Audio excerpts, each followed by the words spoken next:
Title: I decluttered to survive. The 400 pounds and 63 I didn't know I had. My name is James, and I live in Leeds, in a one-bedroom flat that used to feel like freedom. But that morning, I sat on the edge of my bed, phone in hand, staring at the number glowing on my banking app. 21.4. That was it. That was all I had. On the table beside me was a final notice from the energy company. 148.27. Due in 3 days. No buffer, no savings. No one to call. I'd already stripped back everything I could, cooked cheap meals, cancelled every subscription, stopped taking the bus. My clothes were clean but old. My shoes had holes. Even the heating had stayed off. And it was barely March. I wasn't just broke. I was worn down. I tried not to panic, but the silence in the flat made it worse. I hadn't worked in weeks. The last freelance gig I'd had barely covered rent. Interviews weren't going anywhere. I stared at that bill like it might disappear if I blinked hard enough. But deep down, I knew I had no income and not enough cash to survive the week. Something had to give, and soon. I looked around my flat not for comfort, not for escape, but for anything worth selling. The kind of looking you do when you've run out of options and pride.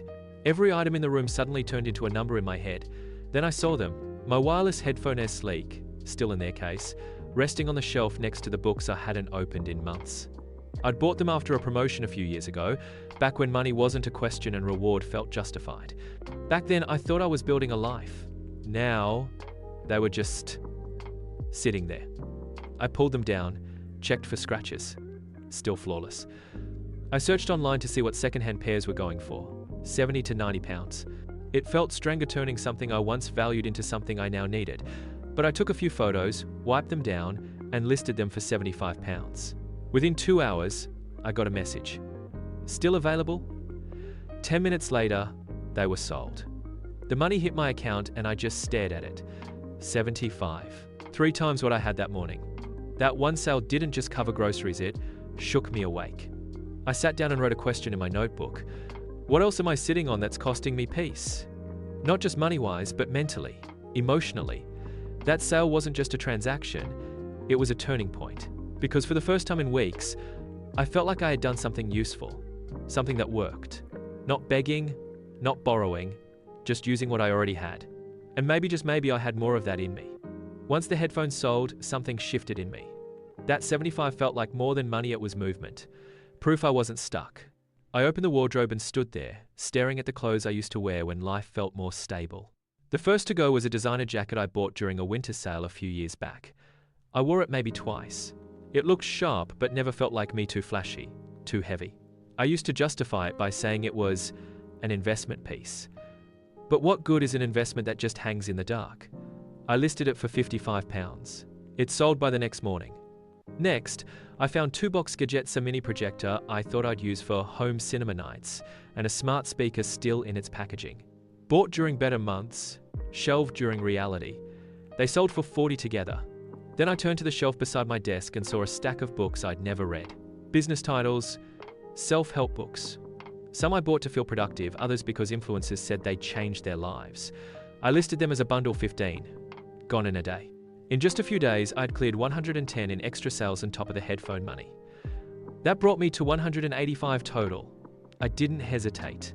I paid the 148.27 electricity bill online. The receipt came through. I exhaled loudly. That moment didn't feel like winning the lottery. It felt like crawling back above the surface after nearly drowning. But with the relief came shame. Not because I sold things, but because I had so much I didn't even realize I had while complaining about what I didn't. How did I let it get this far? How did I let things pile up while my life fell apart? I wasn't careless, I wasn't lazy, but I had been blind. To my spending. To the story I told myself about what having enough looked like. To the silent cost of clutter, mental, emotional, financial. Each sale was a step out of denial. Each item out the door created just a bit more space to think, to move, to plan. This wasn't about minimalism. I wasn't trying to be a better person. I was just trying to survive. And that meant one thing now. Sell. Breathe. Repeat. After the first round of easy wins, I started running out of obvious things to sell. What was left, the stuff tucked in corners, on top shelves, in boxes I had avoided for a reason. The first was a signed football shirt from a local legend. My dad gave it to me when I graduated. I hadn't worn it in years, but I kept it like a trophy. Not because I needed it, but because it reminded me of when people saw potential in me. I stared at it for a long time before finally listing it. £30. It sold within a day. I wrapped it carefully, like I was closing a chapter I hadn't wanted to admit was over. Then came the old uni textbooks, thick, heavy, marked with highlighters from a more hopeful version of me. I'd kept them thinking I might go back, or maybe just to prove I once had big plans. But those books weren't helping me anymore. They were just reminders of paused dreams. I sold them for £20. Last was a record player I bought during lockdown when I thought I'd become the kind of man who spent Sunday mornings spinning vinyl and drinking pour-over coffee. Instead, it collected dust on the shelf behind my laundry basket. I sold it for £35. Each sale in this round was slower not because of the market, but because of the weight. I wasn't just moving objects. I was letting go of versions of myself I thought I needed to keep alive. The sporty guy, the academic, the cultured loner. Turns out, survival doesn't care about image. The stories I wrapped around those things were just slowing me down. Letting them go didn't feel like defeat. It felt like release. Like making room for the man I actually needed to become. Someone clear-headed, unburdened, and able to adapt. It wasn't just about selling stuff anymore. It was about freeing myself from the past, one item at a time. I didn't realize how much noise lived in my flat until I started clearing it out. Once the ego items were gone, everything began to shift not just physically, but mentally. The space looked different, more open, more breathable. But it was my head that felt clearer. The tension I used to carry in my jaw, that weight in my chest, I didn't notice how much of it was tied to the clutter I called stuff. I stood in the middle of the room one night, just looking around. It was quieter, cleaner. But what hit me hardest wasn't what was missing, it was what I finally had. Room to think. No more, maybe I'll use that one day items. No more guilt objects from past versions of myself. I wasn't haunted by the pressure to become someone else anymore. So I started writing things down. Not just what I sold, but what it felt like. In a plain notebook, I created 3 columns. Item amount. What it gave me back, for example, smartwatch, £25, covered Wi-Fi bill books, £15, groceries for 3 days jacket, £55, paid electric top-up yawn, a new toothbrush. It might sound silly, but seeing it that way helped. It turned chaos into something trackable, tangible. It reminded me that I wasn't powerless. I was making choices. And those choices were working. I even wrote a note beside one item. This paid for heat. You were warm because you let go. There was something healing about that, like I was rewriting the story. Not one of failure, but of adaptation. My anxiety didn't disappear overnight, but it stopped screaming. It let me sleep. And in the stillness, I found something I hadn't felt in months. Self-respect. Not because I had money now, I didn't, but because I was no longer ignoring the problem. I was facing it with clarity and action. There's a strange kind of power in looking around and thinking, I did this, I'm surviving, £1 at a time. That shift from cluttered and ashamed to focused and in motion was more valuable than anything I sold. Because now, when I look at my flat, I don't see loss. I see proof that I can adapt, that I can do hard things, that letting go isn't giving up, it's growing up. Over the next 4 weeks, I kept going. By the end of it, I'd sold enough forgotten, dust-covered items to make $463.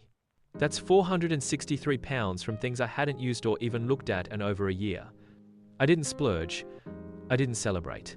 I rebuilt quietly, carefully, deliberately. The first thing I did was pay off every overdue bill. No more red letters. No more dread every time I heard the post drop through the door. Then I went to the supermarket not to grab the cheapest tins I could find, but to restock my kitchen properly. Fresh vegetables, real bread.